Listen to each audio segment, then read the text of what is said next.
जय जगन्नाथ सांग मैंने आज सकाल मोर छतु तुलिबार आरंभ होता देखो मुझे गोटे टोकई नहीं छतु तुलिया जाइए एठी मु छतु चाष निजे करी मंजी आनी तो देखो केते बड़ बड़ साइज छतु ये फुटी आपण मैंने भी एमती थे घरे बनातु देखो केते सुंदर भाव छतु होती तो छतु मु टोकई टुकी छतु तुली सारापर देखो मु कौन कली देखो मोर केते गुड़ाई छतु आज फुटी आज सकाଳେ तो एत गुड़ाई छतु तुली सारापर मनटे मोर बहुत खुशी थी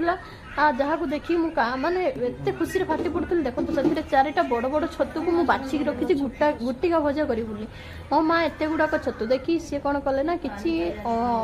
बिक्री करने कहले कहले एत गुड़ाक छतु तो खाइब ना तो एथरू किसी छतु आम बिक्री करदे तो मो माँ से किसी जरी भरी पाली रे मापी ताकू किसी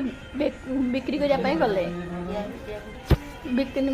पाख घर को दवापाई गले तो देखु 250 छतु आमर केते मात्रा तो यहाँ को देखी समस्त बहुत खुशी है जाऊ आम भी दुटा खाऊ कि बिक्री भी कर तो देखो या पर नेक्स्ट वीडियो सब